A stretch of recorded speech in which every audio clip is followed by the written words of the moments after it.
Hello, good morning, नमस्कार, सभी का स्वागत है पावर ऑफ नॉलेज लीगल मेरे इस चैनल पे। आई होप सब अच्छे से पढ़ाई कर रहे होंगे, अपनी कंपटीशन में लगे होंगे और जो भी आप तैयारी कर रहे हैं उसमें आप अच्छा करें। इसी शुभेच्छा के साथ आज का जो हम सेशन है वो स्टार्ट कर रहे हैं। आज हम जो टॉपिक लेकर के आए हैं वो है non judgemental and critical listening. ठीक है, उसके बारे में जान लेते हैं थोड़ा सा, और फिर कल जो हम करने वाले हैं सरफेस और डेप्थ लिसनिंग के बारे में। ठीक है, और देखते हैं कल क्या टॉपिक लेकर के आते हैं। आज ये कह देते हैं, कभी कभी क्या होता है कि कुछ नया मुझे अच्छा ज़्यादा लग जाता है तो मैं उसको स्टार्ट कर देती हूँ। तो आज देखते हैं इसके बारे में, non judgemental and critical listening, क्योंकि हम इंटरपर्सनल कम्युनिकेशन कर रहे हैं। इसकी सीरीज़ को हमने स्टार्ट किया है कुछ दिन पहले ही। ये क्वालिफाइंग नेचर का पेपर होता है जिसमें आपको इंटरपर्सनल स्किल से रिलेटेड क्वेश्चंस पूछे जाते हैं, क्योंकि ये पेपर में आप क्वालिफाई करेंगे। इसमें और भी बहुत सारे, जैसे इंग्लिश आता है, हिंदी आता है ना, ये सारी भी और भी चीज़ें आती हैं। इसमें डिसीजन मेकिंग भी आता है, जो कि इसी का पार्ट है इस सेकेंड पेपर का, जिसको आपको क्वालिफाई करना होता है। पीसीएस का पेपर अगर आप देते हैं तो उसमें ऐसे क्वेश्चंस आते ही हैं। ठीक है, तो देखिए आज का सेशन है non judgemental and critical listening के बारे में। इसके बारे में देखिए क्या है इसको थोड़ा सा जान लेते हैं। शुरू करते हैं। Effective listening includes both non judgemental and critical responses. You need to listen non judgmentally with an open mind towards understanding. तो देखिए इसमें बता रहे हैं कि जैसे जो इफ़ेक्टिव लिसनिंग होती है, जो मतलब इफ़ेक्टिव को कहते हैं प्रभाव के साथ जो आप लिसन करते हैं, यानी एक तरह से आप ये समझिए कि ध्यान से सुनना। ध्यान से सुनने में है कि जब आप ओपन माइंड से सुनते हैं ना, अंडरस्टैंडिंग आपके अंदर आती है किसी को सुनने की, है ना। जैसे जैसे आप एक कोई भी इंटरेक्शन में होते हैं तो आप जब जैसे कोई गंभीर विषय आ जाता है तो आप थोड़ा और ध्यान से सुनने लगते हैं ना।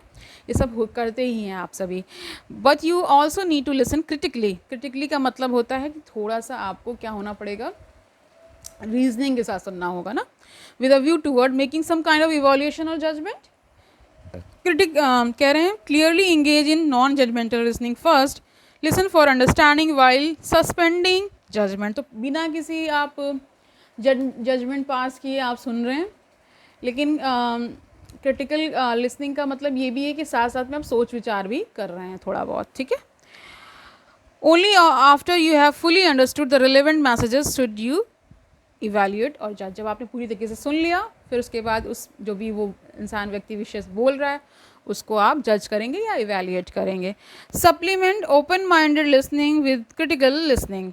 Listening with an open mind will help you understand messages better. तो कह रहे हैं कि जब आप ओपन माइंड के साथ सुनते हैं तो आपको क्या होता है कि आप किसी भी मैसेज को, किसी भी संदेश को, किसी भी बातचीत को आप ढंग से क्या कर पाते हैं, समझ पाते हैं।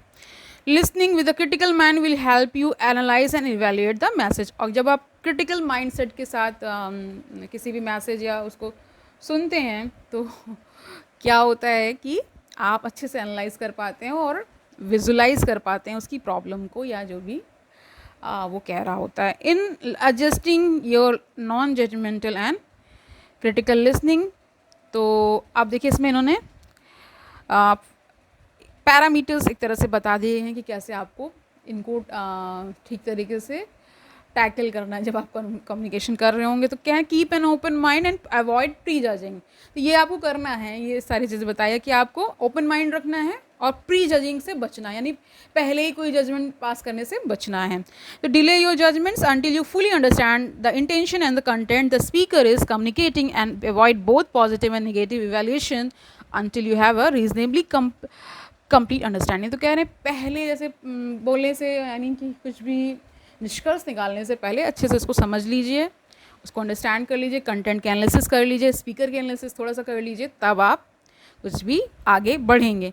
फिर क्या है, अवॉइड फिल्टरिंग आउट और ओवर सिंप्लीफाइंग कॉम्प्लेक्स मैसेजेस। देखिए ओवर सिंप्लीफिकेशन हम सबकी बहुत गंदी आदत होती है।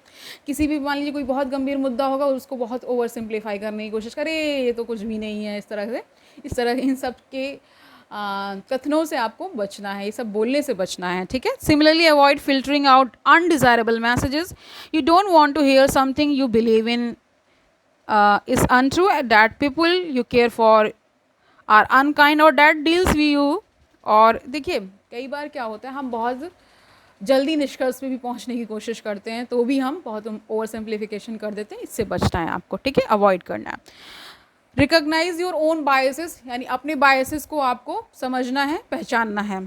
These may interfere with accurate listening and cause you to distort message reception through the process of assimilation, the tendency to integrate and interpret what you hear, to fit your own biases, prejudices and expectations. For example, are your ethnic, national, religious biases preventing you from appreciating a speaker's point of view? तो अपनी biases को एक मतलब पहचानना है और उनको दूर रखना है, ठीक है, ये आपको करना है। अवॉइड शार्पनिंग भी बताया है इन्होंने। Recognize and combat the natural human tendency toward sharpening, a process in which one or two aspects of the message become highlighted, है ना, emphasized and perhaps embellished. Often the concepts that are sharpened are incidental remarks that somehow stand out from the rest of the message. Be sure to listen critically to the entire message when you need to make evaluations and judgments.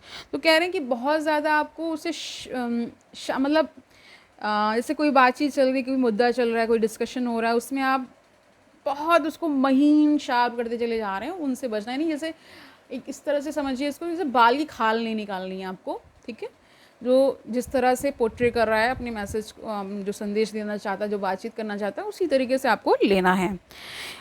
5वां इन्होंने बताया है recognise the fallacies of language. तो कई बार देखिए भाषा का भी अंतर, विषयांतर कभी बार हो जाता है।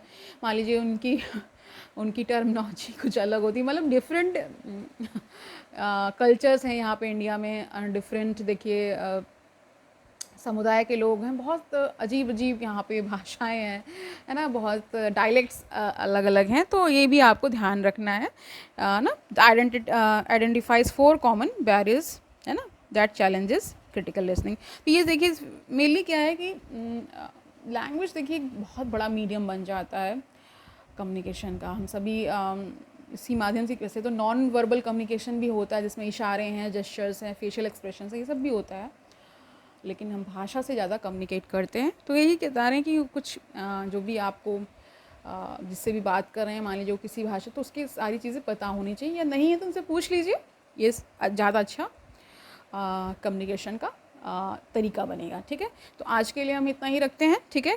कल हम करने वाले हैं सरफेस एंड डेप्थ लिसनिंग। तो ये देखिए एक दूसरे के विरोध में खड़े हैं। सरफेस का मतलब समझ ही रहे हो, डेप्थ का मतलब आप समझ रहे होंगे, ठीक है।